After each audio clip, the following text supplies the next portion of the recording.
They might Titus O'Neil him though. I don't know. But to be fair to Moose is no Titus O'Neil. Titus O'Neil killed himself when he right when he ran out and slid under the ring and fell. That was I was like, this is Titus O'Neil. This is his biggest moment. Yeah, this is. But Becky, that was probably one of Becky's best matches. Man, don't spoil it. Man. No, I mean I ain't gonna spoil it, but number one, the intros. Like I saw the intro. Becky intro, I ain't gonna lie. Becky had, you know how when the Marvel graphics I saw it. Yeah, I was that like, shit was crazy. Wait, what? Like 8. Yeah. Okay, so, 8. So WrestleMania largely they had, I mean, granted this year like they went over the top as far as like making the grand entrance and jumping into like the superstar and shit. So Becky Lynch is the Raw Women's Champion. She was the Raw Women's Champion. And so, WrestleMania is like the Super Bowl, it's like the Grammys, it's like the biggest wrestling show like ever, like large, like by and large. And so it's the grandest stage of the ball. You got to be as big as possible. So you got to show out. Yeah. So let your peacock colors fly, basically, right? So yeah.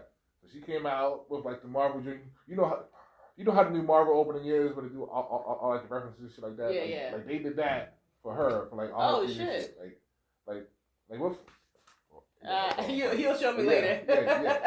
Man, it was so hard. It was so hard how they did that. Bianca came out with the marching band for that was the main event. Like no shade. Yeah.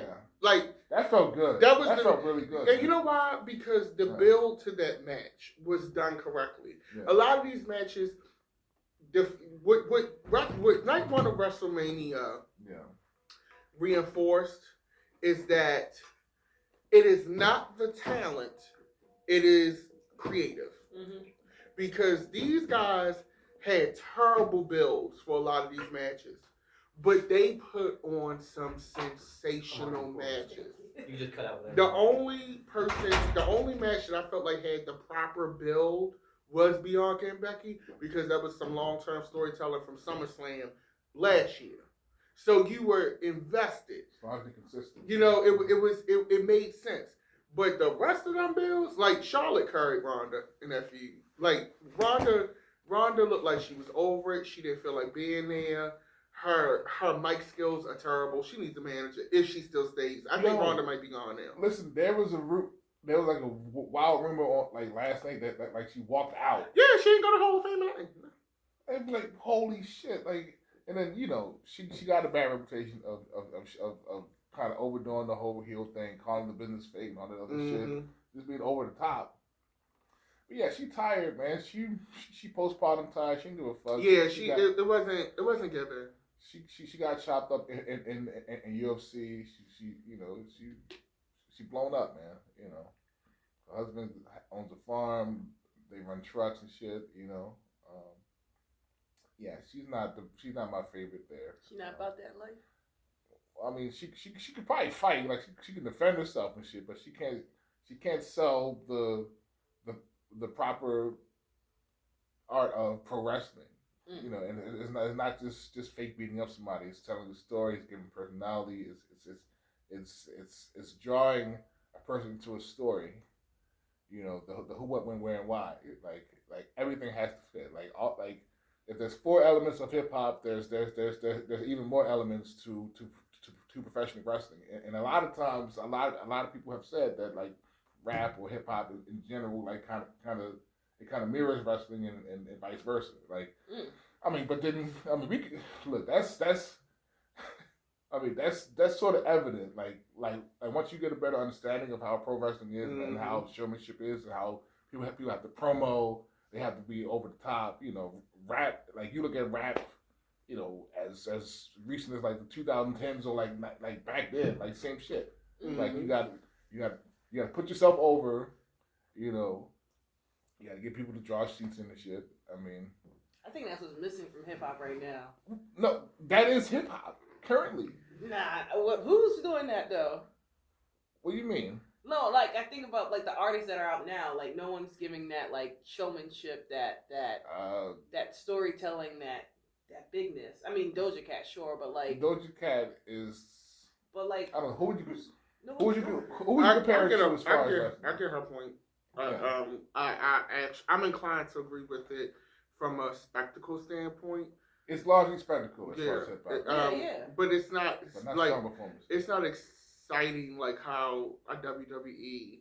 Like I think somebody who can incorporate that, like Bad Bunny, does a great job with it, but that's because he works in wrestling, right?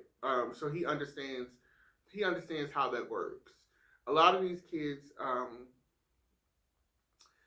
they're just so lazy. They're so like nonchalant about everything. That's what the word is. Not lazy, but everything is just like, oh, all right, word, dope, okay. Like it's no. I don't feel the passion in the presentation, and like everybody copying off of each other. And everybody doing the same thing. Or everybody got spots. the same hair. Like doing too many high spots, doing the same It's not even shit. no high spots. It's like all like. Yeah. It's microwave, yeah. I love you. We got those facial expressions right on the camera. It's like, it's like that. And then I look at last night, I think what I love about watching wrestling and why I'm so invested, why I like Vince McMahon has got so much of my money off of merch, is because I actually am studying when I watch wrestling. Oh, I'm studying the production value. Yeah. Like Vince McMahon production value is like that's production value. It's pageantry. It is in its highest and grandest form. Yeah. This motherfucker built a roller coaster set. Yes. Okay. Like it's just different. And then when I look at it's so much to learn. Like what I think you learn different things from the male wrestlers. You learn different things from the female wrestlers. What I like about this era of female wrestlers is they are incorporating high fashion. Mm-hmm. They're incorporating pop culture and current things into their ring gear, into how they promote. Like Charlotte be wearing Gucci belts and shit. to the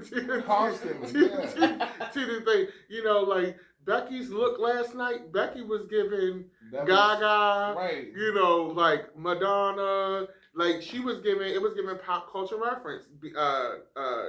Bianca with the door knockers and the long ponytail, that's branding. Like that ponytail, even when she's smacking with it, when she smacked Becky with that thing, like that was a cramp. But like these girls now understand branding. They understand what I like about them. It's not just wet t-shirt and ass and titty matches. These girls are throwing down, okay? But they're throwing down like back in the day. A female wrestler who could really go always had like this butch, non-feminine kind of thing about it. These girls are like Charlotte and them be having nails, and be doing somersaults off the rope into the barricades. Yeah. And Charlotte come out, she had that no hair bigger than Texas last night with that gorgeous blue robe. The makeup was on. That's another thing too. They're taking chances with the makeup. The makeup is beauty, high fashion makeup, but they're wrestling. These girls are really going for it, and that's what I really, really like about it. Yeah. From the men's perspective, I think they gotta work twice as hard as far as getting over it. I think. I don't think so. Here's where I disagree with that. Okay. I think that because of the fan base, men are always going to have a place in getting over in wrestling. Because the fan base is very sexist. Oh, largely. No, very sexist. Yeah. So they don't have to. What they have to work harder at is because it is so many of them, and they outnumber the women. Right. Like a woman, if she's solid enough in the ring, if she do just a few edits, she can pop. A man, because it's so many of them, is going to really have to figure out how he's going to stand out from the pack. And most of the time, it's going to be through athletics because men aren't going to take that many chances with their wardrobe and gear. They're just not. The only person that really was doing that was Velveteen Dream, and we see what happened with that. And come to find out, no shade. And never, I feel so bad for him. I feel bad because that was not, like, to come to find out that man faced all of that speculation, and he was good. He was really good. He was good. He had the body. He had the promo skills. And to find out that his career is ruined, he can't even get booked for indies. They would try to book him for an indie show, but then the internet came, and it's like, are y'all totally disregarding the fact that the truth came out and this man, like, didn't even do anything? Yeah, but I just think that's terrible. It's terrible. It's horrifying, bro. It's terrible. He was man, he was good. He was too good. Really good. He could have been like a top guy. Easily. He could have been a top guy on main roster. Oh my goodness. So we are recording, and if you are wondering what we're talking about, we're just talking about the dynamics of pro wrestling, and just DDM is here with us. We are a lovely group called For Peace Be Made. My name is Peace Russie. I'm Nnadagi, one of your special hosts. Yes, one of the special hosts, and our very special guest, the incomparable, the immeasurable DDM is here. And hi. We are such marks for wrestling, obviously. No, I can listen to wrestling all day. I have no idea what's going on, but it just sounds exciting. I've watched wrestling as early back as like the Ministry of Darkness days in like 97, 98. And I follow it, like I followed it my whole life. I've never been able to kind of speak as candid and as vivid as our guest here. So I certainly appreciate it for sure. Oh, absolutely. Thank you. My first memory of wrestling is like my dad used to be into wrestling, and like I used to love like the 1, 2, 3 Kid. That was my shit. Like that's how far back I go. Yeah. And I think that's probably why I liked hip hop because of like the showmanship. I didn't click it until we started talking about it. There are large parallels. Yeah. Big time. Yeah. Big time. I didn't clock it. And like even more recently, like those worlds have kind of mended. I mean, I think more notably, I think Wale from DC, he does an event on Wale Mania. Yeah. There's a large like hip hop wrestling network online on Twitter, things like that. But he kind of runs into that. GCW, Game Changer Wrestling, they I'm not sure if it's today or previously, but they have an all black wrestling show called For the Culture. Mm-hmm. So they run so I think the last few years or most recently, GCW they have a large scale weekly event called The Collective. So they're larger promotions within a promotion. So they have like various themed wrestling shows throughout the week. I think For the Culture should be either today or I think where. It better not be tonight. Probably no, certainly not tonight. Is something else on tonight? Certainly not tonight. Till WrestleMania. But probably within the last week or so. But you can always order it on Fight TV if you need to catch up to it. But there's a lot of pro wrestling out this week. It is the tail end of WrestleMania week. WrestleMania Night 1 has finished up. We are on to Night 2, and it is going to be. Yeah. It's just, it's different, I mean. You know what's crazy? Like, for as much shit as people talk about Vince McMahon, in a lot of cases, rightfully so, in WWE, it's amazing how WrestleMania weekend, like, it's still the weekend and everybody has something. Everybody. Like, but WWE doesn't matter. But that stadium, even if it's not filled, right, it's enough people in there. Certainly more than enough, I just think that's interesting. That Vince McMahon and WWE really took wrestling to a mass level that I don't think anybody else is going to be able to replicate.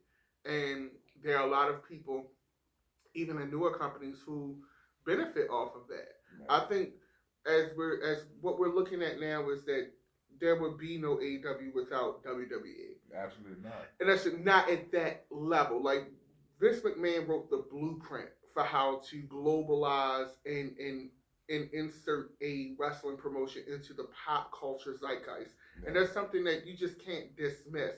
That's a fact. Now, what I like that AEW is doing, as someone who has been a lifelong WWE fan, AEW is introducing mass to smaller promotions, more international promotions. You didn't hear kids talking about the IWGP titles in New Japan and Ring of Honor and looking for Impact programming, even though it's not good right now. Yeah. Like nobody, I don't know what these words mean. Like nobody, like I didn't know who Jay Lethal was. I didn't know who Minoru Suzuki was prior to AEW because I was a WWE kid. So the internet is a different place now. It's a very different place. Find everything. You know, you could go on Fight TV and order, the Stardom Wrestling pay-per-view or whatever now. I know Japanese wrestlers. I know Mexican wrestlers now. I know all these people. And that's because, A, of the internet, and then also, too, by AEW integrating these different companies into their promotion. Yeah. It has helped really promote a more international scope outside of what WWE offered at the time to what you're seeing there. Like, I know who Trish Adora is. Finally. You know, like... unsung hero, man, for sure. You know. It's so much. She's from DC as well, so... And she's a vet, so... Salute to her. And then we've got Nyla Rose, who's also from the DMV area. So. Yes, Nyla Rose, of course, my LGBTQ plus brethren. Nyla, trans woman, absolutely killing the game in AEW. She's pretty solid. I want a face turn from her. I mean, you got to get rid of Vicky. Oh, after that promo last week. Yeah, bro. Vicky might be featuring Devitt in No Shade. Because Nyla can talk on the mic. Like, Nyla is at the place now where she does not need Vicky to talk to her anymore. I think if she applies the personality that she has online, then it'll definitely work. If we gave her more room to breathe. Right. Like, and it's starting to show in her promo, like the promo she cut last week, on Thunder Rosa. Distasteful for sure. That on Vicky's end, but when Nyla came and did the backup, Nyla's a key. She's actually funny as really hell. Funny, I think that she doesn't need a manager anymore. Ronda Rousey should have had a manager. I knew that. Baby. Baby. Them promos is ma'am, what is this? Stiff as fucking chalk, bro. Nasty shit. And people can say what they want. I know everybody has something to say about Charlotte Flair, and because I'm but the reality is Charlotte carried her on a mic in this feud. Charlotte is consistent. Charlotte, even with her father, yes, of course, being Ric Flair, Charlotte delivers. I can't count how many times I have watched pay-per-views that were dead, and Charlotte woke up the room. And she didn't wake up the room because she had the most spectacle entrance, even though her entrance do eat. But she woke up the room because what she was doing in the ring, and on the mic, like her father can't come and wrestle for her. He can't talk for her. Like these are all things, Like I mean, this is her at this point. You know what I'm saying? So I mean, and she's not injury prone. She knows how to keep herself safe. She's not out for months. She's not taking all of these breaks that some of her counterparts who are just as good as her. But she's consistent. She's very consistent. She's consistent. Charlotte is the business. And I just think I get very annoyed. As you can probably tell, guys, this is a Charlotte Flair stan group. Okay, yeah, we are. I think. But I like Charlotte. Sorry, I'm really into this. Sorry, keep going. I'm going to be Googling next time we talk. I'm gonna know everything. Charlotte is the head of the Horsemen, or Horsewomen rather. Yeah. Okay. And I think that has been clear for a long time. Very clear, crystal. And I think once Bayley comes in, because going back to Bianca Belair, I mean she's got a chance to tangle with 3 out of 4. So. And I met she had with she's actually wrestled all of them. She wrestled Charlotte on Raw before, and that was a great match. They had great chemistry. Free TV, yeah. They had like that should have been a pay-per-view. And remember, I don't know if you remember, because at the time Charlotte was Raw Women's Champion, and then the draft came, and they Charlotte got drafted to SmackDown, and everybody thought that she was gonna win, right? Bianca gonna get the Raw belt, but I like that Vince saved that for a WrestleMania moment. But that match was a good match. Yeah, that was a good match. And the thing is now. But Charlotte is solid, though. She is.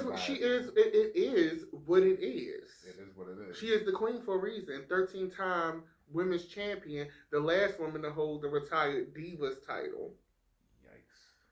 2-time NXT women's champion. Mm-hmm. Top 2, not 2, man. And that's what it is.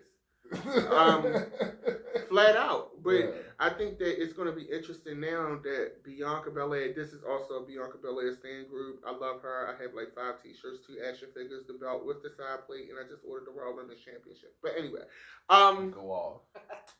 I think that Bianca has some great adversaries coming up, because I feel like her and Rhea going to go at it. And that's going to be a return. That's going to be a fight to the finish. I love Rhea. That's going to be a good program. And I think, honestly, Rhea should be the one to take the belt off of Bianca. How long do you think it'll be till they actually do it? I think they should build it going into SummerSlam. I don't think it should be a money. I think give Rhea the briefcase. Yeah. Give Rhea the briefcase. Because you got to let Rhea run this little tag team situation with Liv Morgan run out. Yeah, they have blemished it a little bit. And I'm upset about that. But I don't think Rhea is diminished where she can't be rebuilt, because people just love her. I love her. So I think let Bianca have her run. Give her more than 4 months at least. Maybe. But 6. see, then if we run it to 4 months, if we give it to 4 months, it'll push over. It'll push it past SummerSlam, and then the only big pay-per-view past SummerSlam is going to be Survivor Series. And either you keep the belt on until Survivor Series, and you extend Rhea and Bianca to have Rhea run. You can do 1 or 2. There's several options you can do here. Right. So you have Money in the Bank. You can put the briefcase on it in. If you choose not to put the briefcase on it in, then we got to give somebody else the briefcase. Maybe somebody like Xia Li, or maybe who else is big? Maybe Doudrop can get the briefcase. Doudrop is a good worker. That would be a dark horse. Doudrop can get the briefcase and be kind of like that thorn again in Bianca's side. Even though I did like that program, I think Vince just ran it in the hole too much. Yeah. Or what you can do is you can have Rhea finish out this tag team thing with Liv, and then towards Survivor Series, start the feud in Survivor Series with Rhea and Bianca and start hitting that. They kind of gave a small foreshadowing, but really when Survivor Series hit, kind of have Bianca kind of like it started to go to her head a little bit. If we want to do a heel turn, because I personally like Bianca Belair as a heel. I loved her as a heel when she was a heel. Bianca start to turn heel towards the end of the run, and you can make Rhea a face, and which she kind of already is now. She's like a tweener, but really make her a hard face, and have Rhea win Royal Rumble. It'll be what this does present us a great opportunity for. If Bianca Belair had a year run, from a cultural perspective, I don't think any black woman has ever had a run that long. Not even Jacqueline. Not Jacqueline, not Sasha. Sasha has the most championships. But not the longest not the longest reigns. Especially with the Raw title. Right. She's lost that more often than anyone. Like, the black women don't hold the Raw title. And this is going to sound... I'm not trying to be busy, but this is just facts. The black women don't hold it. Like, the fact that Bianca won the Raw championship at WrestleMania says that Vince is over the moon about her. Yeah. Because he don't give the black girls the Raw title like that. No. I think Sasha is the only black girl that's ever held the Raw title. They barely want to give it to Naomi as far as the SmackDown title. Right, exactly. She's largely overlooked, and she's clearly the most outside of Bianca, this point, probably the most athletic, the most talented. Here's the thing with one of the most talented. Miss Naomi. Uh-oh. I love Naomi, especially after watching Total Divas. I love Naomi as a person. I root for her, And she does have strong athletic skill and in-ring ability. That's not questionable. But she just don't hit the way in ring. I'm talking about like when Bianca hit, it's like strong women. When Sasha hit, it because Sasha got that meanness and that fight in her. It hit. Naomi is so much of a baby face. A baby face, for those of you who don't know, is a good guy. Her moves just don't feel as visceral. Yeah, she's too much of a baby face. And I love her. She has one of the best intros in the company. She looks better now than she did 10 years ago. Black don't crack. She looks absolutely. She looks better with no work done. None. She looks better now. Like when I look at those episodes of Total Divas from the first season, and I look at her now, and what I love about Naomi, her and Natalya actually, is that they have managed to stay with this company. Like Naomi is like a decade plus in at this point. Yeah. And she still feels fresh. Like I don't feel like, oh my God, here's Naomi.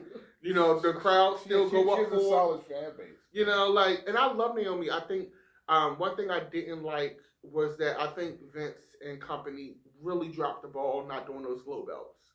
I think that was such a missed marketing opportunity. Yeah. They would have flew off the shelf. Yeah. They would be, and if they did a limited run of them, they would be on eBay selling for thousands of dollars. Listen, they can give those belts to every team that wins the championship, to every political interest that they have. I mean, those glow belts were, and I remember watching an episode of Total Divas, and I forget the talent relations thing, but that was mad at her because she got her belt modified. Oh shit, I don't know. And I'm like, you're a fucking idiot. Like you know this how is brand, you know this is money in your hand. It goes in her brand, and you know how many actual units you would have sold of that belt. So many. Like crazy. It doesn't make any sense why you'd be upset about something like that. Like I just thought it was so stupid.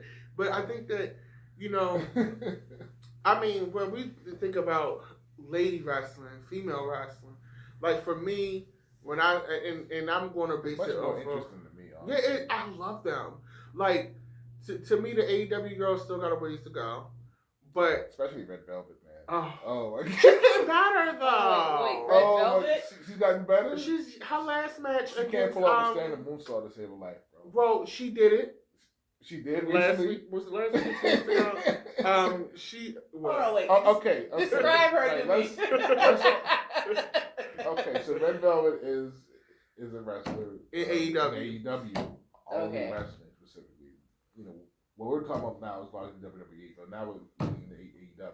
Now their demographic as far as women wrestling has a lot of potential. They don't get a lot of airplay on television. There are some outlets on YouTube. They have two kind of two C and C minus shows on YouTube that they kind of help people kind of develop and kind of get the personality of that. But like largely, AEW has Dynamite on Wednesdays and they have Rampage on Saturdays, right? Rampage is on Friday nights at 10. It's on Fridays at 10. Okay. And I think they rerun. I think they rerun Dynamite on Saturday. I'm not sure, but yeah. So she is a budding superstar. She looks good. She's babyface. She's solid as far as personality goes. But her wrestling is baby shit green. Honestly, I think so. I think that she's not terrible. Like the match she had with not Chris Statlander, the other chick that's in that little group with her, Chris Statlander. Best Friends group or not Best Friends with Orange Cassidy. No, the short chick that looked like Layla Hirsch. No, Layla Hirsch. Yeah, legit Layla Hirsch.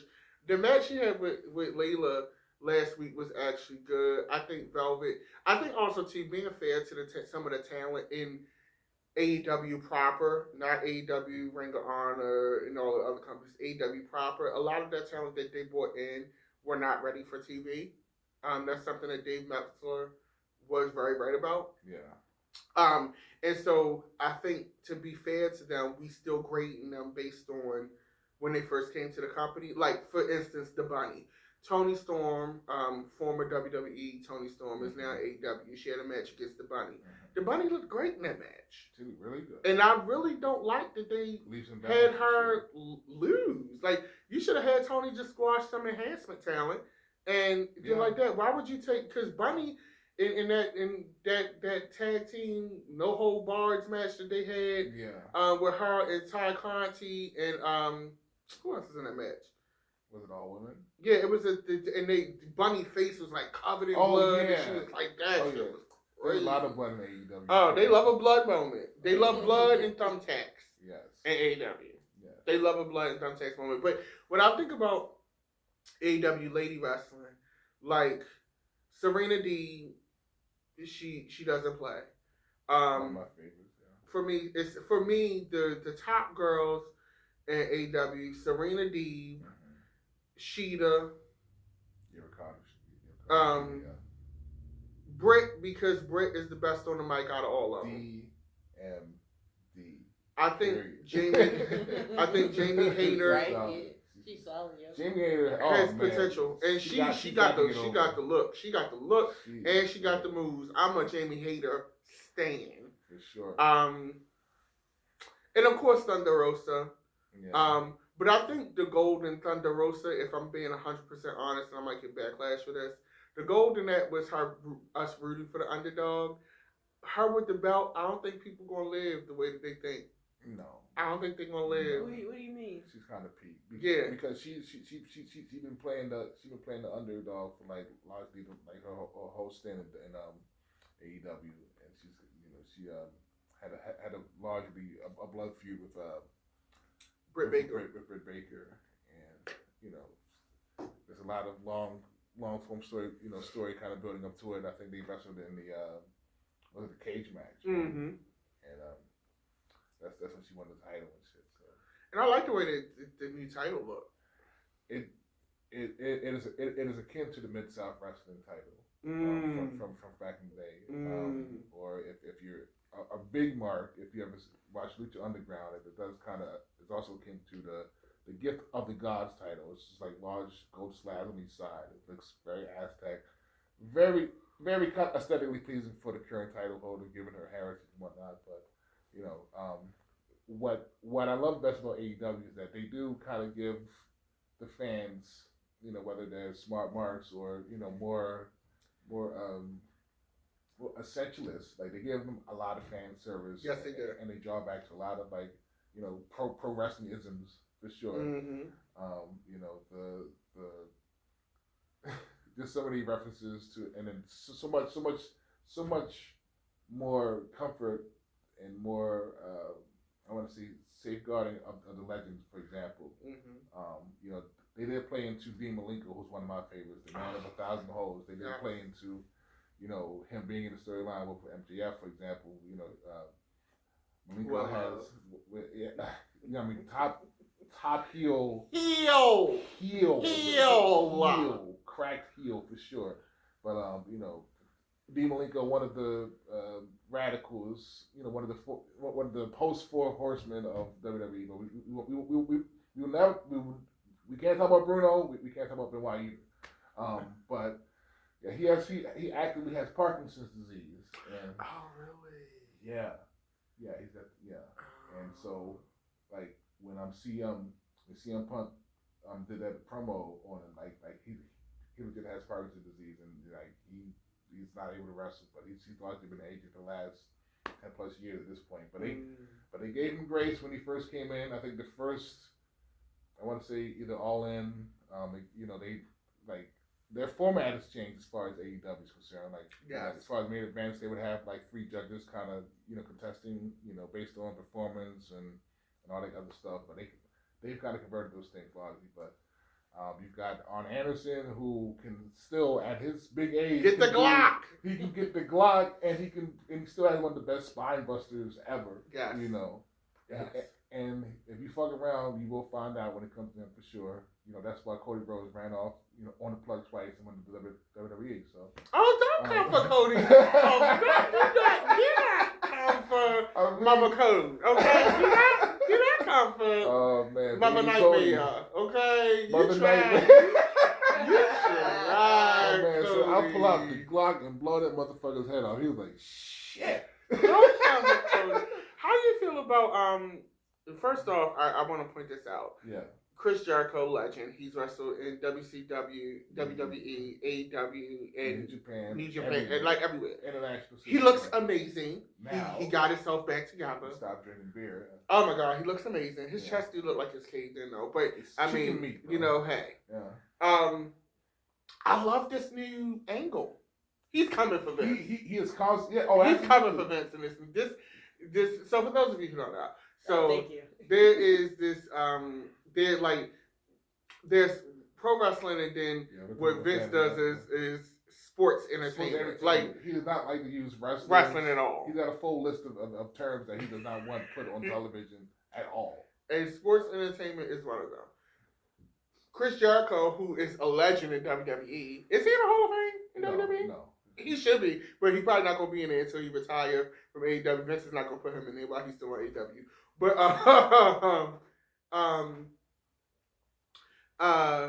Chris Jericho has this new faction called the Jericho Appreciation Society, and they refer to themselves as sports entertainers only, and like it is so good. It's genius, man. Oh, it's so good. They call themselves that to piss off Vince? Right. It's Vince, a mockery. Okay. And to piss off fans, because fans love wrestling, they love pro wrestling, they love wrestlers.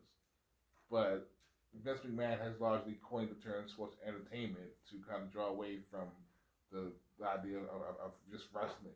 Yeah. He was on a recent podcast in which he said that the word sports entertainer sounds a whole lot better than a pro wrestler. And to someone who's wrestled for their whole lives, for someone who's watched this shit, and then you got somebody kind of sort of slurring it a little bit, or kind of a blemish to it, like. But he's like digging the dagger into everybody that loves the shit. Like there's a legendary video of a guy who's like in tears, and you know what I'm talking about, man. And it's just like he's like it just still feels real to me, damn it. Like it's just like he's like in tears because he's just so impacted by this shit. It's such a mark, but. Yes, Jericho has been able to reinvent himself and put himself on the spotlight constantly, and putting over new talent constantly. For sure. Well, I won't say constantly, but in terms of he has his moments. Yes, he does, and he's a good leader in that aspect, especially for AEW. He's been an advocate from the very beginning. I think the very first AEW champion. Mm-hmm. His song.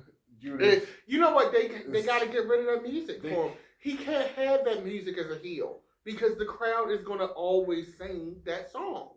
Always. He got to get me. Heel Jericho with this faction cannot have Judas anymore. That's going to be a tough sell, man. You can't, because the thing is, if he's a heel and we're supposed to be like, the babyface is going to have to overcome hearing that record every time. Like, you can't. Yeah. And then if you're a babyface champion going against Jericho, you can't come out last because they're going to be singing, like, your little pop is not going to hit the way that Judas hits. It's just not going to hit. Now, I do like the program he did with Eddie Kingston. Eddie Kingston is my baby father. It was too short, though, honestly. It could have been longer, but Eddie Kingston, first off, I love Eddie Kingston. Outside of the ring, I love how he addresses his mental health. And what I like about Eddie Kingston reminds me of the guys that I thought I wanted to date when I was younger and like just getting in the game, because he like DMX. He like the DMX of wrestling. Yeah. No bullshit. Now that I think about it, he like the DMX of wrestling. He come out in Timbs and shit. He be rough. He be saying whatever out his mouth. Yeah. And the thing that I like about Eddie too is he knows how to control that crowd and make the crowd feel dumb. Like when they was doing them what chants, he's like what are you doing? Like this is stupid. And and the crowd was like, you know what, you right. I like this. You're right. Eddie Kingston is my guy. I root for him. I love him. he is just like, I just want him to have better merch. You ever had a wrestler you really like, but their merch is garbage? Yeah. I do. I hate his merch. I mean, but he's still largely like he's an independent wrestler. Like, well, he was now. I'm about to say he doesn't force his aesthetic doesn't really give off merch sales or whatever. But I mean, he's gritty. He's real talk. I mean, they just got to approach it differently, I think. Do you think there's a lot of potential there. He need to have like dog tags and stuff like that? Dog tags and dog collars. Yeah, like that motherfucker like a pit bull. Yeah, man. like shit like that. I love me Eddie Kingston. Let me ask you this though. Yeah. We got our first defection. I guess we can call it defection because Cody was WWE. Well, technically, Chris Jericho did show up on the Stone Cold podcast. But that was a podcast, and he was very pro AEW in that. So you can't really. Yeah. I mean, that was a courtesy. That was like them having a meeting in Switzerland. Yeah, that wasn't. That wasn't true. That wasn't a defection. Okay. But do you think that we could possibly see, because it's already been rumblings, MJF to WWE? MJF is going to WWE because that's what he wants. That's the goal. That's exactly. He wants to be. MJF is number one. MJF, like we said before, heel. So for context, Maxwell Jacob Friedman is a heel or a bad guy in AEW. Probably one of the best in the business right now. You have to understand that a good guy versus bad guy. That's a common trope in comic books, a common trope in real life. But there's also a term called kayfabe that you have to consider, and that's basically maintaining and giving integrity to your character. And nowadays, everybody's very social with their work. Everybody's very much, kind of in between. Like, people have their real names about their wrestler character online. And granted, I don't really know his real name either. But in terms of performance, in terms of the character development, in terms of laying it on and keeping the task, like, he is in character. He is constantly in character, and that's a testament to him as a modern day wrestler. And one of the biggest examples of keeping kayfabe for a long time is The Undertaker. Yes. Yes. The Undertaker always wore black. He's always very stoic. He's always very much, in that space. Mm-hmm. Never did many interviews. In any interviews he did, he damn near broke people's fingers for even suggesting that pro wrestling was fake. A lot. If not choreographed. Most people don't understand that term, but a fake saying it is fake is very, very disrespectful within that community. And it's just not nothing you want to do with someone as respected as Undertaker. Nobody calls him Mark. No one ever calls him. Well, after that Hall of Fame speech, I feel like he won. First off, that was not a Hall of Fame speech. That was a TED Talk. I don't care. That was a TED Talk. Listen, and he was talking for like a little over an hour. Listen, the unbroadcast joints on the Hall of Fame, they went on for too long. Mm-hmm. Like the ones that they broadcast, they maybe condensed down 20, 30 minutes a pop. Right. But I think, wasn't it Stan Hansen at one point talked for 2.5 hours? Oh, it was ridiculous. Yeah, it was ridiculous. And no one cut his mic. I mean, it's Hall of Fame. It's layers to it. The way that WWE does their Hall of Fame, they have a headliner of the class. This year, they inducted Undertaker, the Steiner brothers, definitely deserved it. Vader definitely deserved it. Sharmell. And Queen Sharmell. Thank you, Booker T. That is very good use of proper nepotism, proper networking. I know what that was. Yeah.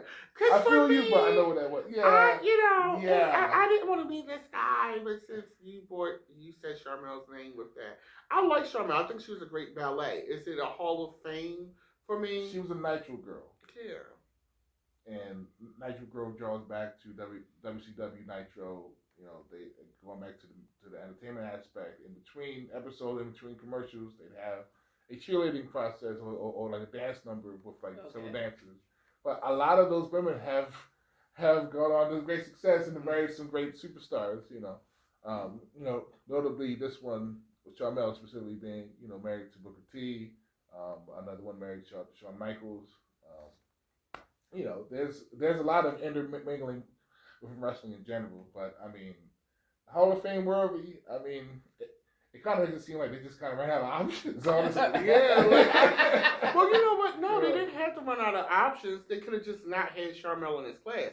Because without, this is a class, and I was talking to one of my homegirls, one of my good girlfriends. Yeah. And she's a wrestling fan. She's actually the one who, because I took a break from it for years. Yeah. She actually brought me back into it, in 2020, when the pandemic first hit. Because we were sitting at home and just, my mind went crazy. Yeah. And she said, we was talking about this. She said, I don't necessarily like everybody in this class, but outside of Charmel, this is a class that no one can dispute. Typically every year for the Hall of Fame classes, there's big arguments and how's this person the Hall of Fame? You can't dispute Vader. You can't dispute the Steiner brothers. Both of them. You cannot dispute the Undertaker. So if you'd have just did those three, that would have been a perfect Hall of Fame class. That would have made more sense. But then you have Charmel. And I get it because they probably said we want to induct a woman. Yeah. There has to be female representation. Yeah. But if we're going to do female representation and we're going that route, then let's look at somebody, I don't know, maybe AJ Lee. I think AJ Lee, really, out of the Divas era. I think they cut too deep. Yeah, and that's the problem. Yeah. But AJ Lee deserves to be in there. I absolutely. That's just a fact. I absolutely agree. But with her husband, because her husband, he just always, see him, love him to death. He look like he nasty in bed, but love him to death. I love me. See, you ever just look at somebody? I mean, we about to get a little, let's stop. You ever just look at somebody and just be like, they just look like they nasty and weird. That's how CM Punk look. Okay? He look like he a good time. But we call him the chick bag, so. He look like he a good time. But speaking of Punk, though, his program with MJF. Oh. And, leading back to MJF, was just solid. Bar none. Solid Bar none. pro wrestling storyline. I mean, it just, again, it goes back to, mastering your character and living in it. Because, MJF was, they drew back to him being, a fan of him as a kid. They brought in different points of, they had a picture of him with CM Punk from, 15 years ago. And he laid out a story about how he was his hero and how when he took his ball and went home, another drawback of Stone Cold Steve Austin, who's CM Punk's favorite wrestler. There's just the layers, right? And so he was so taken aback from that, and then he got bullied in school, and then he decided that he saw either a video or a picture of CM Punk post retire. Once he left, he saw him just smiling, just the sheer thread of him having an emotion outside of wrestling and breaking this kid's heart. Yeah. That inspired him to drop a football scholarship and become one of the best wrestlers he could ever be. Yeah, because it was at MLW first. Yeah. And then he came from MLW to AEW. Tony is never featuring MJF. He gonna make that contract run out because he gonna stretch that shit like good crap. No. Oh my god. It's two people I think that they really want over WWE, and that's MJF and Wardlow. I mean, Wardlow is Batista, Mason Ryan, Ryback. But you know what? Action figure type of niggas. Action figure. He's everything Vince loves. But you know what I like about Wardlow?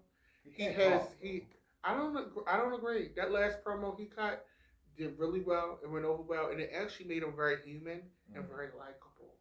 And I think that he will make a great face. He has a look that is very appealing facially.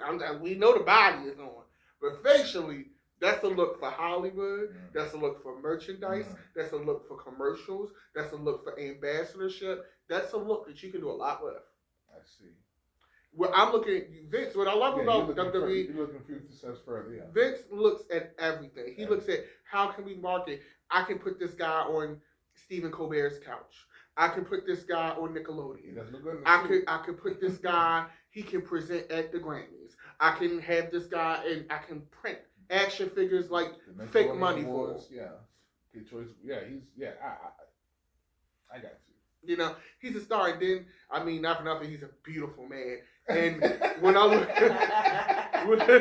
when I look at all of those qualities, and you grade it against those greats, not to say he's in rock territory or Cena territory, but when I look at the makings of those guys, he has a lot of the ingredients. Yes, he's got a lot of it. The ingredients are there. Mm-hmm. It's a nice start, I think. So Nnadagi, we have largely taken over this.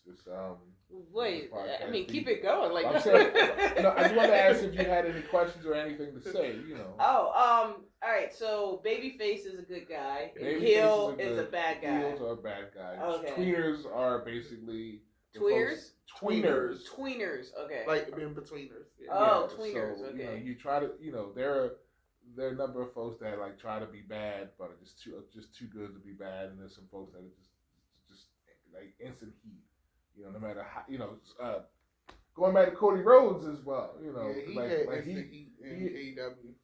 He didn't have the worst heat, but there's several there's several levels of heat. Just like any good hot sauce, you've got nuclear heat where somebody digs a little deep into their promo. Yeah. And you have X-Pac heat.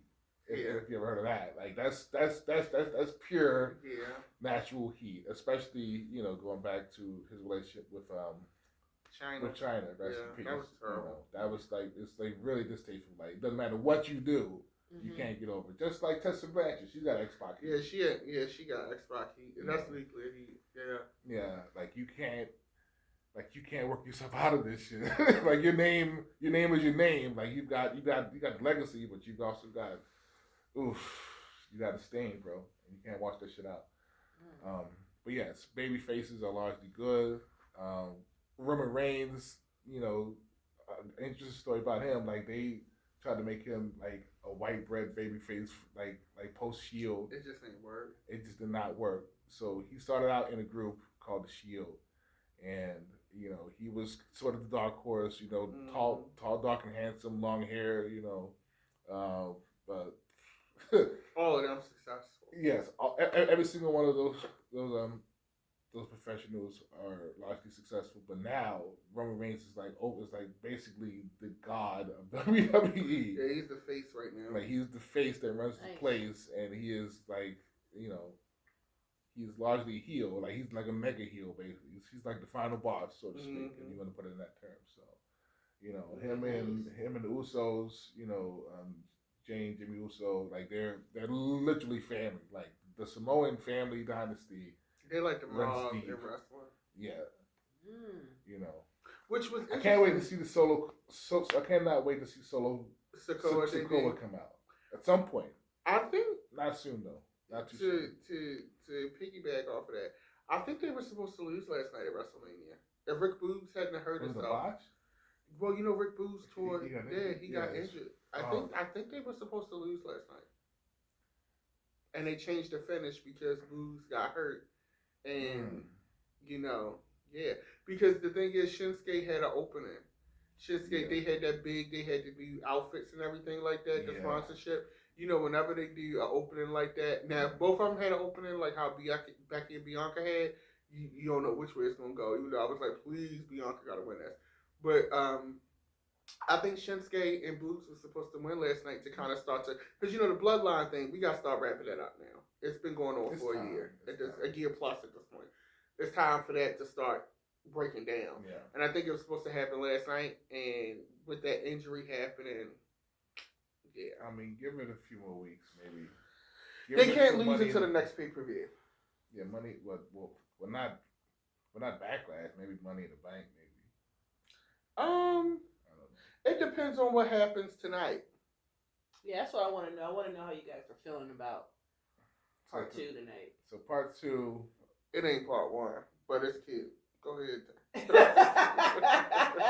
So the main event is probably the only thing that kind of holds part 2 out at this point, which is Brock Lesnar versus Roman Reigns. This has been a very ongoing thing. It does tie into the bloodline, into the Usos, but it does pose an interesting question as to whether or not he will actually lose. He has been largely the longest reigning, modern heavyweight champion in this era at this point. He's a badass heel. He's much more methodical, much more brutal, and his presentation is just top notch. Great presentation. Like the air changes for man. It is a 360 pose as to what they tried to present him as several years ago. Like they tried to make him like dark skinned John Cena, basically. Like they tried to make him The Rock, who's related to him as his cousin. I think they're cousins or something like that. Yeah. Everybody is his cousins as far as the Samoan dynasty logic, but I think his father is like one half of the Wild Samoans, which is a legendary tag team. The Usos is Rikishi. Everybody knows Rikishi. Those are his sons, and but there's a lot at stake here, and it's a big fight feel, and Brock is just Brock Lesnar. Like that's a household name. Yeah. That's a verb, and noun, an adjective, whatever you want to call it. Guaranteed Hall of Fame. Yeah.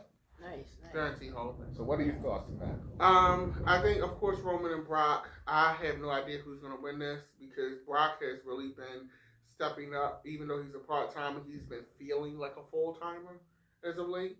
I'm interested to see this Pat McAfee Austin Theory match only because we love Pat McAfee and Vince is really hell-bent on making Austin Theory a thing. Yeah. Of course, the women's tag team match, even though it's really all about, I think, with Sasha, Naomi, Natalya, and Tamina, and then Rhea, a good. Liv Morgan, she stepped it up, but I'm still not sold. And then Zelina and Carmella, I just wish they would go away. Nice ladies, but I just... I mean, Carmella's hot, though. Right? Carmella is hot. How?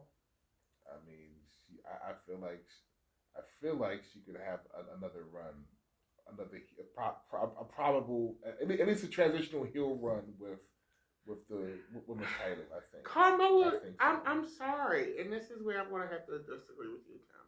Okay.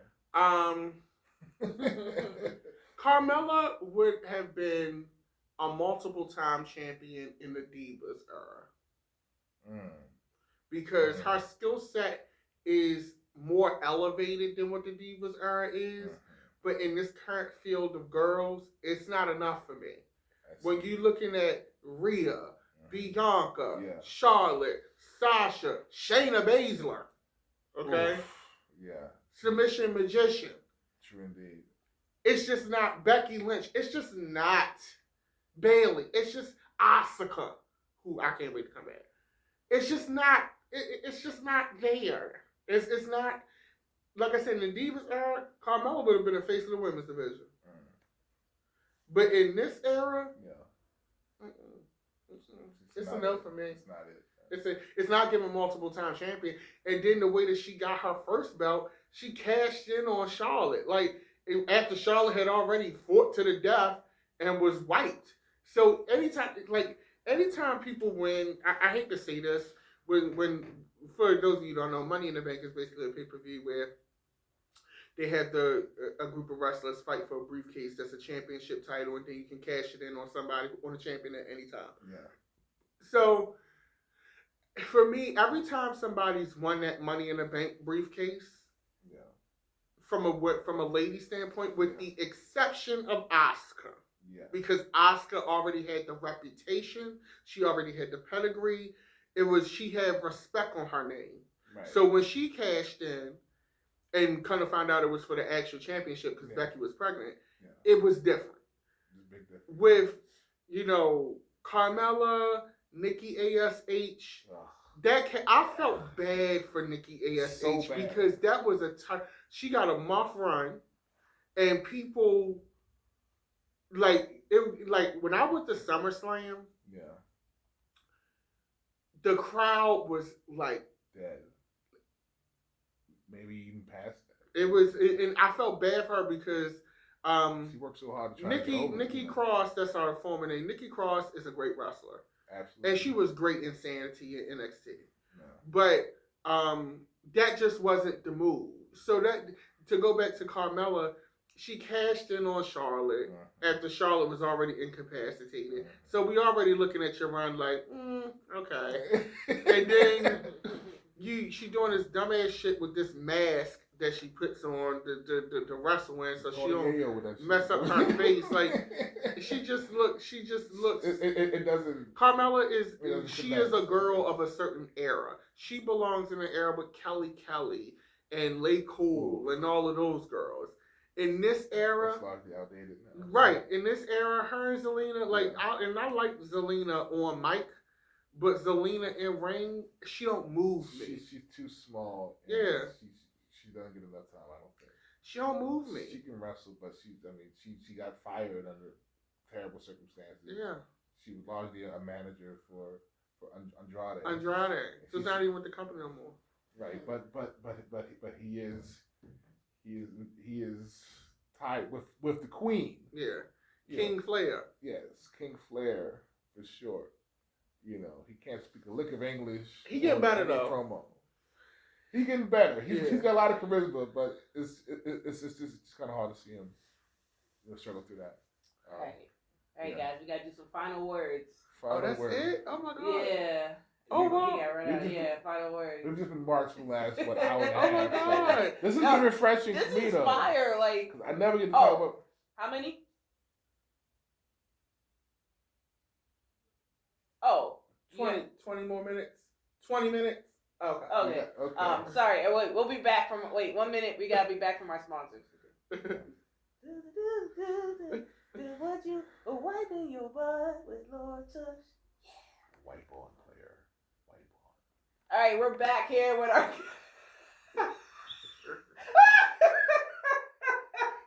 So we are back with our very special guest, DDM, and we have been marking out. And you know, I mean, this is sort of a dream of mine because you know, I really appreciate just the dynamics, just how things have been laid out as far as this opinion on wrestling, and it opens up a lot of insight for me for sure. And this has been just great just to shoot the shit about pro wrestling on a podcast. Oh my God. This is so fun. I had in the beginning I had no idea what was going on. But as we kept going on, like I'm so excited to watch tonight. I know I could have watched yesterday. But I'm excited. It is a fandom language and it's so diverse and it's so broad. But once it grabs you, it'll grab you for sure. Yeah. But once you get an iota of what's going on, like seeing the joy in y'all faces. Oh, he got the shirt. Strong style. You already know. Facts. Nakamura. Yeah. Nah, seeing like your face light up talking about it, I'm I'm in. I'm in. Oh man. This is what the podcast is about, man. Talk about things that bring you peace, bring you joy. This is absolute joy for me, you know. And man. I feel like once the smoke clears, you know, every WrestleMania is always interesting, is always fun. But we all know what happens the next day. It's always the Raw after WrestleMania. Yeah, that's almost as big as the event itself. But it's largely like the season premiere of WWE. But they never run out. Like they've been going on 50 plus years strong. You know, their athletes and professionals wrestle 300 plus days. That's a regular schedule. They do promo. You know, they do advocacy. You know, heading back to the Hall of Fame. Shad Gaspar got the Warrior Award. So he tragically passed away. He was saving his son from I think a riptide, and you know, it was that was heavy. It was very heavy, and you know, if you watch wrestling the last maybe 12, 13 years, you might remember him in Crime Time. From JTG, you know. I actually met him at SummerSlam. Oh yeah, nice. Yeah, he's probably one of my favorites, but yeah, there are a lot of dynamics and there's a lot of emotion, you know, investment going, you know, when it comes to professional wrestling because like, you know, social media has made it easier now to kind of invest a little bit too close, but watching them on television and just kind of seeing how things have progressed. I mean, you do kind of get a chance to kind of like just a seat at the table and kind of ride along with them. I mean, and AEW does make that a little bit easier, a little too easy, which is why it's a little bit too heavy on the fan service or a little too too matter of factly, I think. But WWE is a staple. It is the standard, and it's touched everybody who's watched like in every era from the 80s to now. Like everybody has a story about what their favorite wrestler was, where they were when they saw them, how they made them feel. Some folks have been inspired to wrestle. I mean, Baltimore City itself largely has a very underrated wrestling community. Yes. There's so many wrestling fans like in this city, and it is a wrestling city going back to the days of the Great American Bash at the Civic Center. Ron Simmons won his championship here. Yes, Ron Simmons, also known as Farouk, he won the WCW championship against Vader, and to that, I think historically he's been noted as the first African American world champion. Yeah. So, and several years down the line, I think I may mention this on YouTube. The NWA championship. Granted, it's a title kind of marred in polarizing controversy depending on how you want to carry it. But interesting enough, a current member of the roster, R-Truth, or Ron Killings, he was the first African American NWA championship holder. Yeah, he won it against Ken Shamrock and TNA, like the very first, probably not the very first show. I think the very first pay-per-view, because I think TNA back then Jeff Jarrett would run weekly pay-per-views. Like he wasn't on television before at all.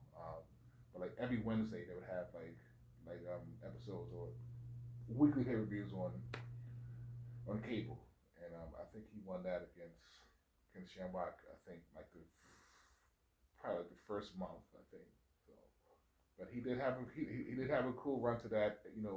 Kind of akin. His character was more akin to New Jack, and if you follow Stony Mountain Wrestling, New Jack was was something else. New Jack, again, being reference to Nnadagi, New Jack was a wrestler.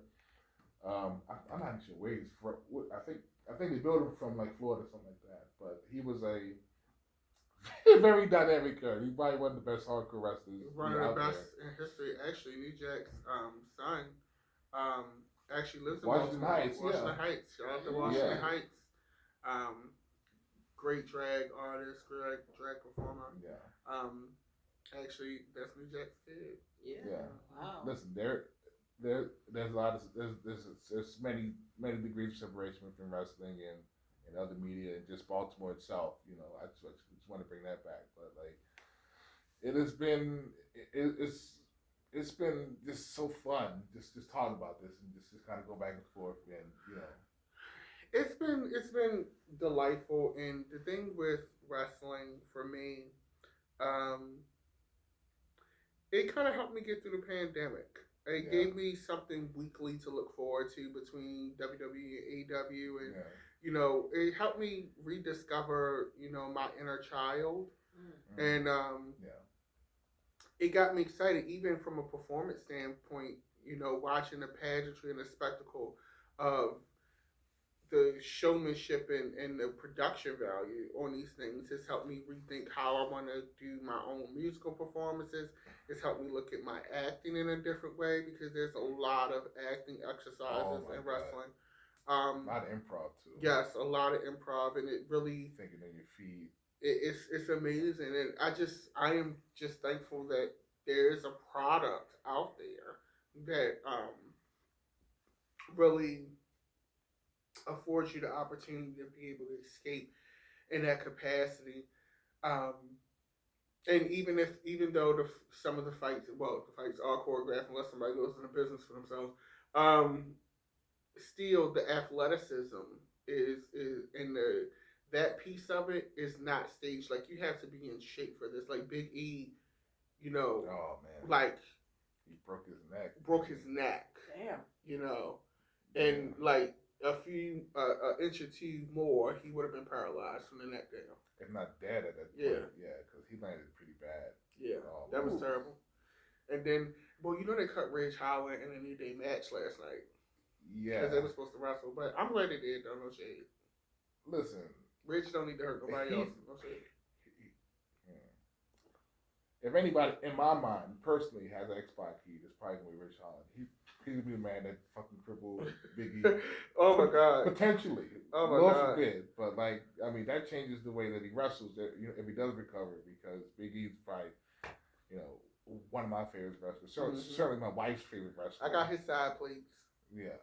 And he was the champion at one point. He might have not gotten over with everybody, but I think he was largely the most beloved amongst the locker room and amongst just overall. I think he was probably the most modern, more relatable champion, because like people love him. He's well loved, and you know we definitely wish him a speedy recovery. But like he's probably one of my favorites. Just to look at, just to hear him talk. He's very candid. He's very humble as I talk about the product and how he came up. College football, everything, you know.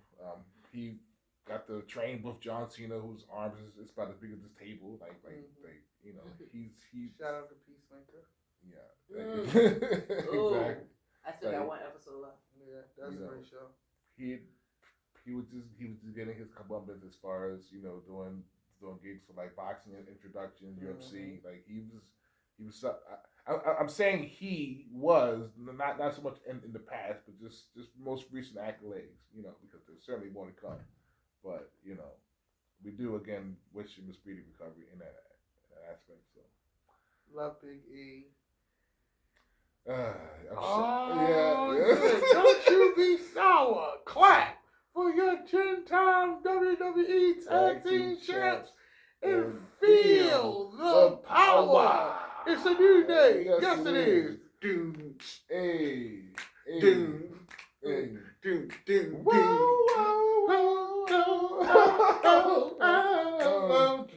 Yes. I love you, Dad. Yeah. Talk about merch sellers. Oh my God. Oh, Vince made so much money off of them. Them boys. Their merch looks good. Like you want to wear it. Like the colors, the pinks, the cotton candies, the titles. Just they are merch. They own cereal. Yeah, like. So how would you guys rate like the best wrestler with the best merch? Like merch. If we just talking strictly merch, Stone Cold. Stone Cold best selling merch of all time. I think. John Cena changed the game with the spinner belts. Like, yeah. John Cena had every fucking color of every shirt. Yeah, like he's had every theme. Yeah, like the spinner belts. The Rock. The Rock was another merch mover. As far as merch design, I love the New Day's merch. I think some of the best merch they had. Sasha Banks has had great merch. Randy Orton has had some good ones. Yeah. Bret Hart has had those glasses. You know, modern controversy as it was, the Ultimate Warrior had those masks. You know, Mankind had the mask. But largely, probably New Day, probably John Cena, probably the top of the new era. New Day, Sasha for the women. Asuka has some great merch. Low key, she underrated a little bit. Yeah. Oh man. Yeah, she underrated when it comes to the merch game. Yeah. Nice. I ain't really like Becky merch like that. Charlotte early merch I liked. I don't like her new stuff. Oh yeah. I mean, but of course the D-Generation X. You know, like the factions are always like bigger. You couldn't print DX and Austin merch fast enough. Yeah. like it was literally like gone before it was sold. All right, how about this? If you can go back in time and watch one match live, which one would it be? Oh, I'll let you answer, Manny. I don't know. One match, like I'm in the arena watching. Yeah, you're in the arena watching. Like a past match.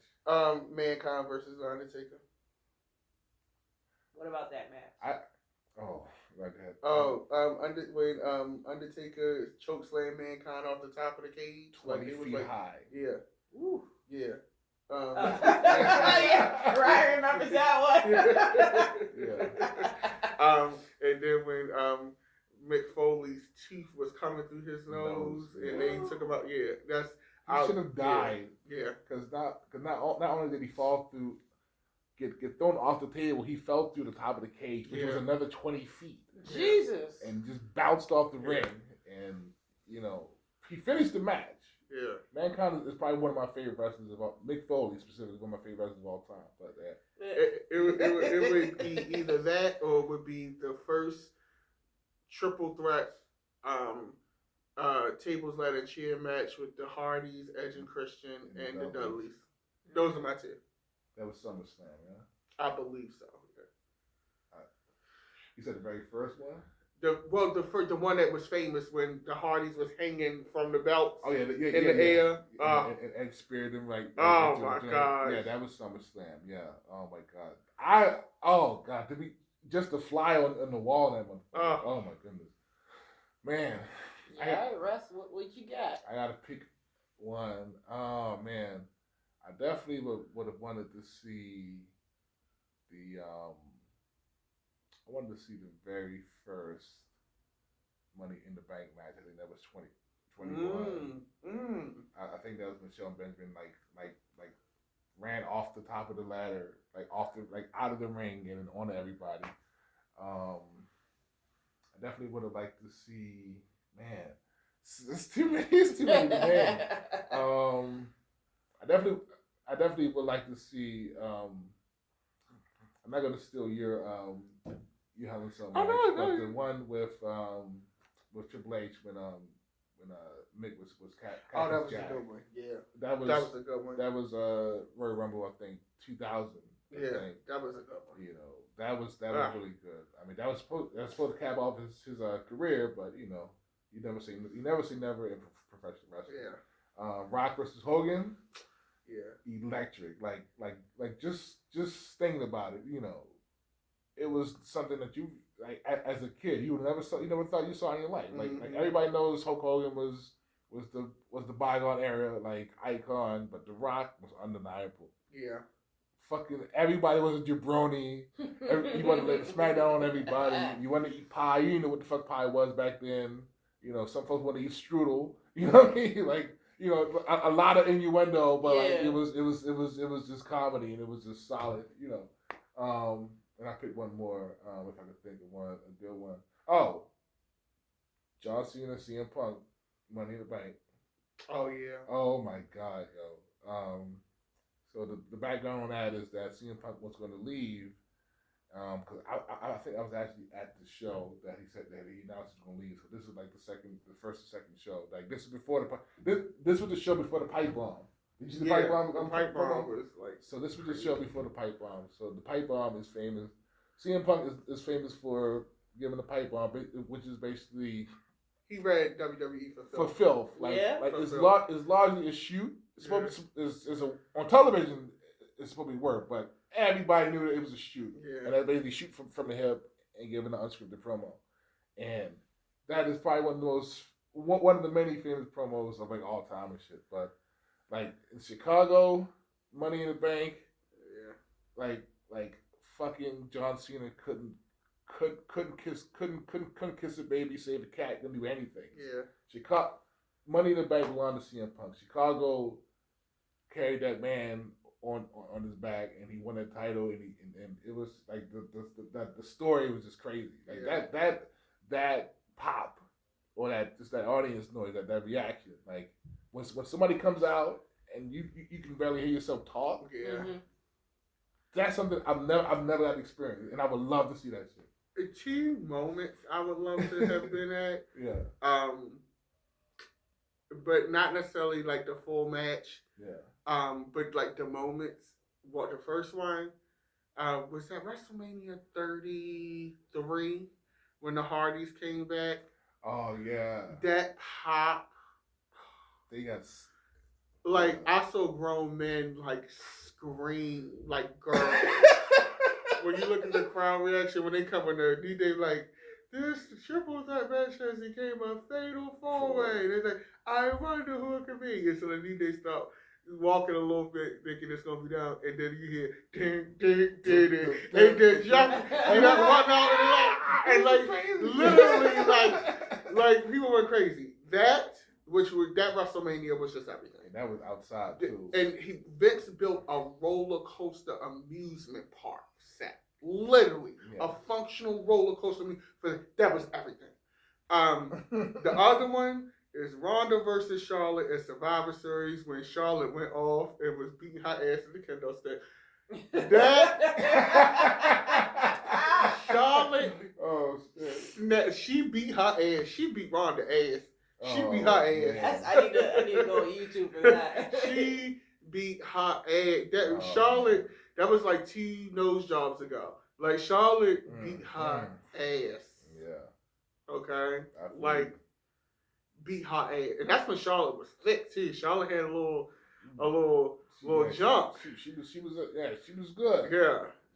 I like her now though. She's pretty lean, man. Yeah. She really is like she can wear anything now. When Charlotte first hit, she had some thick thighs. She was a thick girl. Yeah. She was eating good, man. Yeah. Yeah. What about you, man? Like. We gotta do this again so I can come back with like what I wanted to see. Never watched wrestling? I mean, I have, but I don't remember. I was a kid, like because my dad and my older brother were into it, right? And then I would just go along with whatever they're doing. So I remember like what is it? So it was like 1, 2, 3 Kid, Undertaker. Yeah. I remember The Rock. I remember Stone Cold. I remember Razor Ramon. The Bret Owen. What was it? Rest in peace. Yeah, I remember that. Bret Hart. Yeah, Owen Hart. Owen Hart, yeah.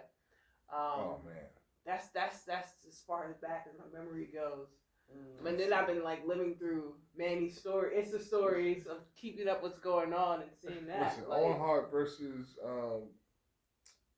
British Bulldog at SummerSlam over there in London. I think that was '93. I believe so. Yeah. That would have been crazy to see live. Yeah. That would have been crazy to see. Yeah. That was. And that's my pick. that was 90,000 people. Yeah. Had to be at least 90 plus. Yeah. In London, and the fucking timeline is like this. Yeah. Like, you gotta be up early in the morning to watch that shit. It's like it was just amazing. All right, so since you guys are like full of all this knowledge, like, would you guys find some amateur wrestlers and like throw Wale got his, will you guys get yours? Like, have your own like music in there, have people wrestling. Like, I'll do you one do better. You guys think you can pull that off? That's what I want to know because I think you can. I'll do you one better. You and me versus Wale. We pick our top 5. Anybody? Yeah. Who would be your top 5? Are we doing all gender or top 5 male, top 5 women? Top 5 male, top 5 women. Okay, top 5 men. Any era? Any era. Okay. Dead live in between. Any company. Any company. Okay. Bryan Danielson. Okay.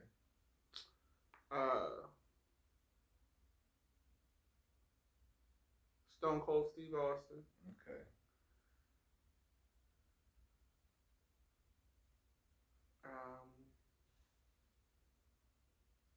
Peak Andre the Giant. Oh, that's okay. That's a huge man right there. Mm-hmm. Rey Mysterio Jr. And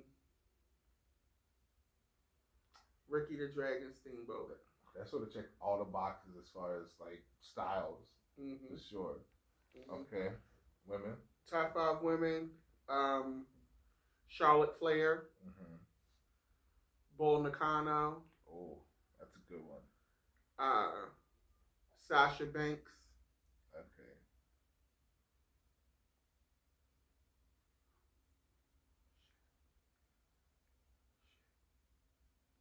Peak Leader. Peak Leader. She can go. Yeah. And Bianca Belair. Nice. Okay. I knew a couple of those names. Good pick. Nice.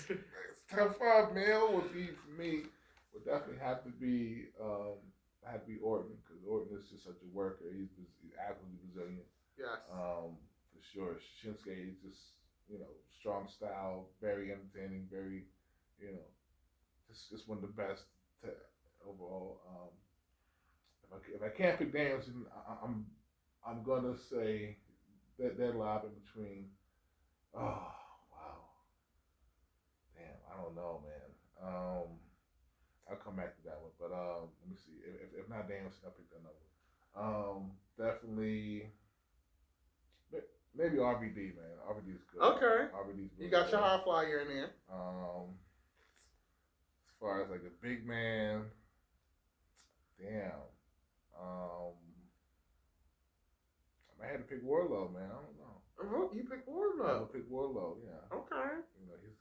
He's got like you kind of made a point of him being pretty solid overall. So as far as top 5, I mean, as far as top 5 going against Wale, sure. Yeah. Okay. Not like top 5 all the time. Fuck right. No. Women, it's a little bit broader, I think. Because like I watch a lot of this stuff. So Gail Kim comes to mind. Okay. Even though she whine all the time, but she whines a lot, Gail.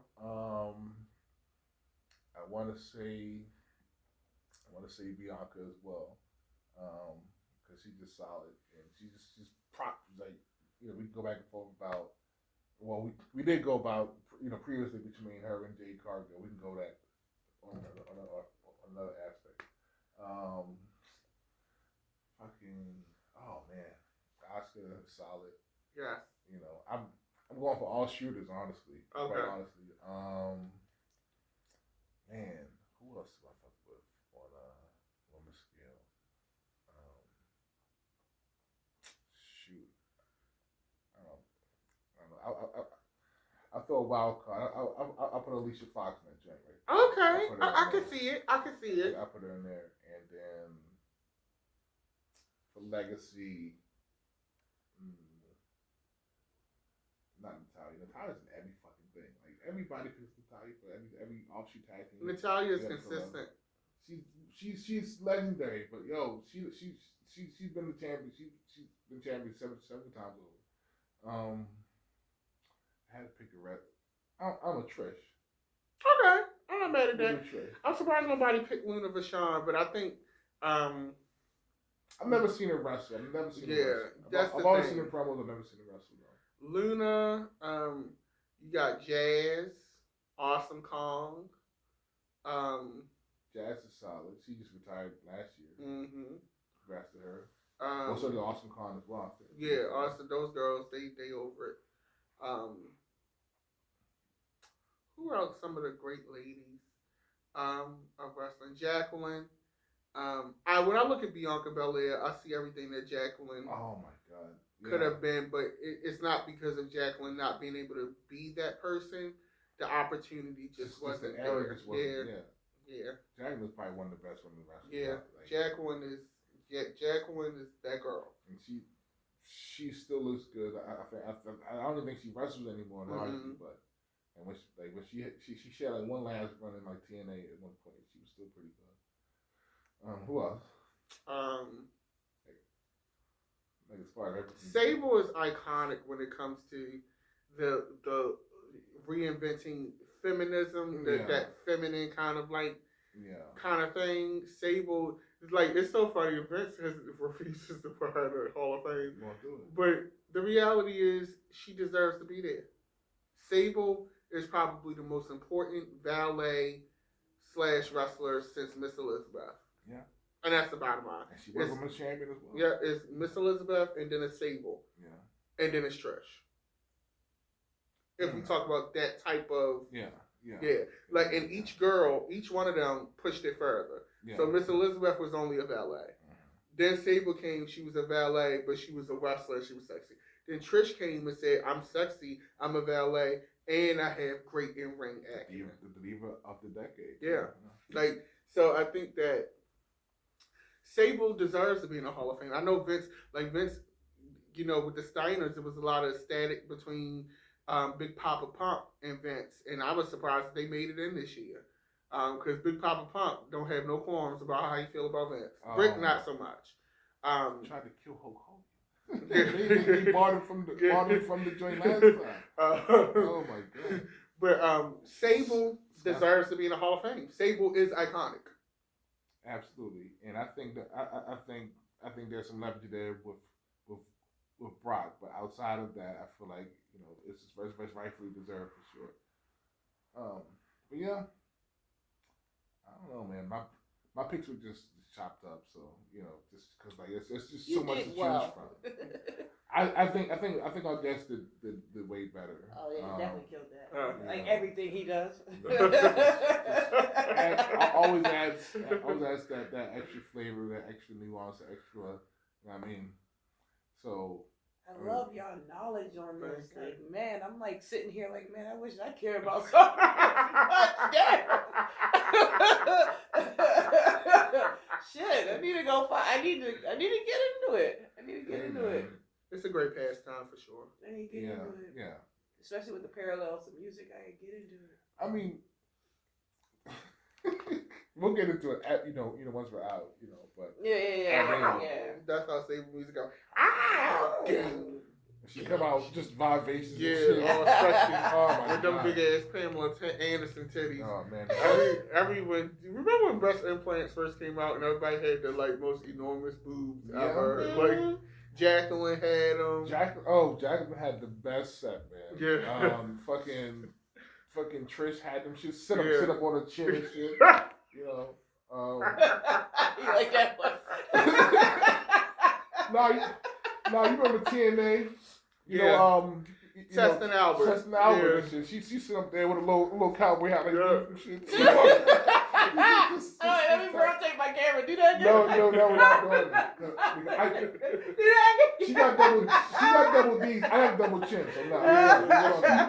But I mean, even Stephanie McMahon had a nice rapid. But she got him taken out, though. Yeah, I think they went overboard in the beginning. Yeah. And that's why I'm glad the girls now, they don't really have them. Like, barely. That's not the thing. Yeah. I mean, Charlotte has, a few, right? I feel so. Please don't cancel us because we talk about these ladies' titties. But it's pertinent to the source material. But, yeah. I don't think so. And if she do, they look good. They don't look like the early breast implants looked like it was literally their skin was about to tear. That's how pumped up the motherfucker was. They was just ridiculous. Like, girl, is your skin durable? Like, what is going on? But I'm glad that it's not and that's what I love about this new group of girls. They are sexy, they are feminine, but they are not objectifying their bodies in the way that they used to. Like, Sasha give you sexy, she give you tough, but it's not slutty, it's not classless. No. And they have fun with the ring gear. I love that about this new group of girls. Absolutely. Yeah, Bianca giving you that braid is iconic. Like, that's branding. She wasn't even going to use the braid. Montez, I think, had that idea for the braid. Yeah, that's crazy. Yeah. Shout out to Montez, man. That's a good hustle right there. Yeah. Because that braid is branding. Like, that's separate. I mean, her skill set, let's be clear here, she's one of the top girls in the ring. But that braid just kind of, from a branding, the branding and brand awareness. Yeah. Like, you have little girls coming to the arena with that braid in their hair. Yes. I love that. They sell that a clip-on braid on WWE shop. I was gonna get one and attach it to a hat. Be like, that's incredible. But that's how important it is. And that's great for the culture because what I like about what Bianca does in particular is that she has a lot of cultural, Black African American cultural references in her character, from the door knockers to the long braid, even down to some of the stuff that she wears, and she makes her own gear, which I think is phenomenal. You see her like NXT joint when she had the Black Lives Matter. Black History in the Making, get the cape. Yes, the large cape of everybody, man. Yeah, that was She been on go from the beginning, man. Yeah, she's solid. That's fire, man. Black History in the Making, and another podcast in the can today. it has been a pleasure. Yes. To speak with you, DDM. Thanks for having me. Thanks for coming through, man. This is fun. I feel like this is the most I've talked on. Yes, on and that's why I'm so happy. Because Nnadagi usually she usually carries me largely. So. Oh wow. Well, I'm glad that we. No, I couldn't have asked for a better episode. This is. I'm serious. This is fire. Like I feel like this is gonna be our top rated one. Because I'm gonna throw in all the hashtags, and everybody gonna have a lot to say. It'll be interesting to see how it what the feedback does. So. Yeah. No, this was dope. Yeah, thank you for being on the podcast and coming through on a Sunday. Yes, thank you. Sunday morning. I know. I'm gonna go to the gym after this. I'm thankful for such an organic and robust conversation. Well, that means a lot to me for sure. Holy shit! Wow. Man, you doing good, Altman. Well, for peace we made, past, present, and the future of media, music, and pro wrestling now. Yeah. Entertainment all around. And maybe we will, call a friend or phone a friend for a separate analysis every once in a while. Someone comes in and tries to debate. Be like, no, let me call someone who knows what they're talking about. That's what I'm gonna do. I'm gonna pretend I know everything. I'm gonna have an earpiece in. Hey, you're a mark. So I'm pointing. Like I am the tag team champion. No, I am the tag team champion. Anyway, it is a Reynolds wrap here at the Moves House. Come on, Reynolds. And we'll see you on the next one. See you on the next one. Cool. She's so cute. All right. This is fire, yo. That was cool, man. I want